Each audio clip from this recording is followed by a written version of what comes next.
Bonjour à tous, on continue dans les, hors-séries, cette fois-ci hors-série numéro 13, avec ce magnifique fac-similé, du The Silver Surfer, issue, 1, donc le numéro 1. Superbe fac-similé.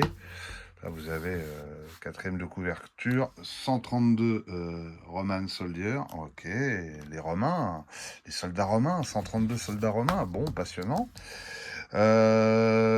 C'est actuellement trouvable dans beaucoup de boutiques qui vendent des comics originaux, puisque c'est de la version originale, hein.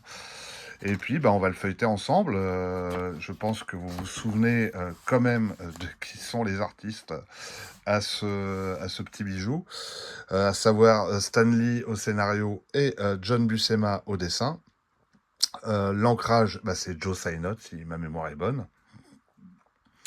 C'est les premiers numéros de ces Silver Surfers sont vraiment magnifiques. Je me souviens surtout aussi celui qui concerne la première apparition de Mephistopheles, qui est waouh, que j'avais découvert dans un spécial Strange Origin à l'époque.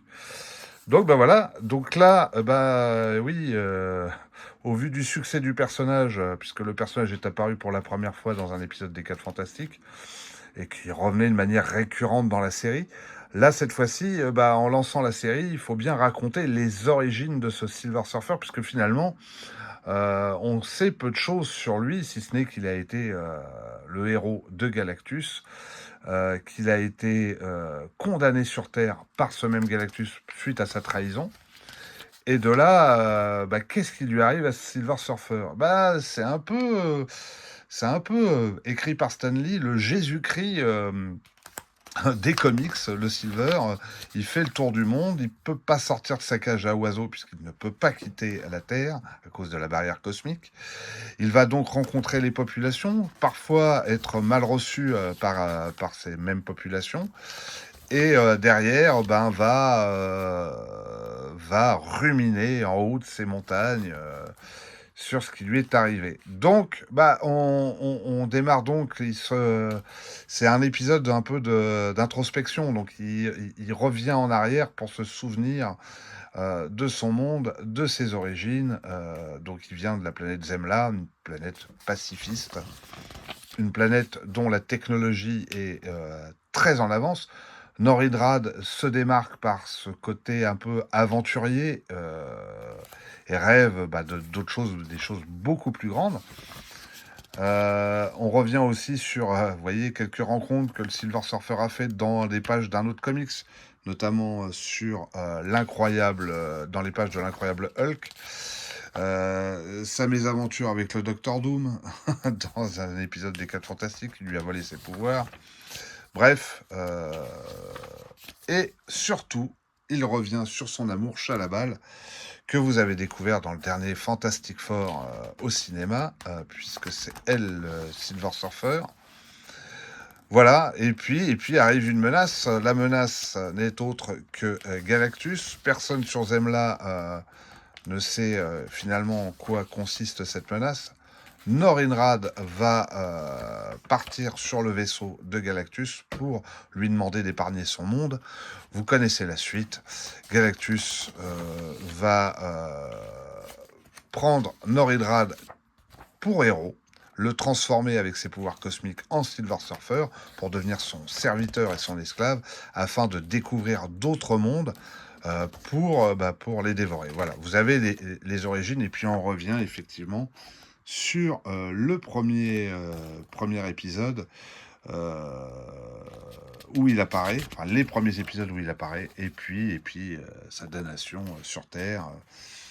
Voilà, c'est un bon premier épisode d'introspection qui relate les origines du Silver Surfer.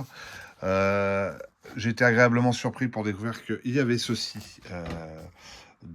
qui accompagnait le récit du Silver Surfer, à savoir les origines du Gardien, qui a été écrit par Stan Lee et Gene Colan. Là, c'est pareil, j'avais découvert ce récit dans un spécial Strange Origin à l'époque. Et ce qu'il y a d'intéressant, c'est que c'est un remake, en fait, puisque ça avait déjà été dessiné. Bon, les 2 récits, l'original et le remake, donc celui-ci, vous pouvez les retrouver, en intégrale dans Marvel Rarity, puisque ça a été réédité. Si vous trouvez toujours cette intégrale, je suis pas sûr qu'il y ait eu d'édition plus récente, mais je ne sais pas non plus si, Marvel Rarity a été épuisé. Moi, je l'ai pris ce Marvel Rarity parce que il y a énormément de petites pièces, intéressantes à l'intérieur, je trouve.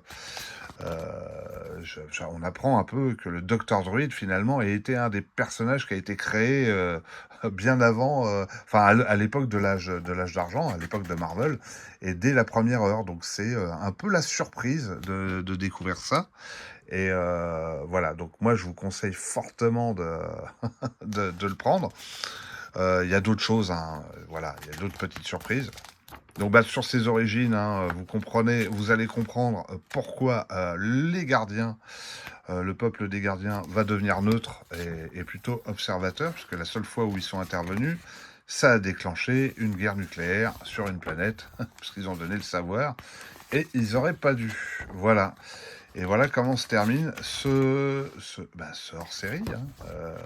Pas de toujours des articles sur les arts martiaux, hein. C'est rien sur la muscu. Voilà, voilà, voilà. Donc bah, de temps en temps, je vous ferai voir quelques facsimilés ou quelques originaux que j'ai dans cette collection hors série. Et puis bah, n'oubliez pas de partager, de mettre un pouce, de vous abonner et de mettre un commentaire, savoir si ce récit vous a plu, qu'est-ce que vous en avez pensé à l'époque. Moi, j'en ai pensé beaucoup, beaucoup, beaucoup, beaucoup de bien. Allez, bisous à tous!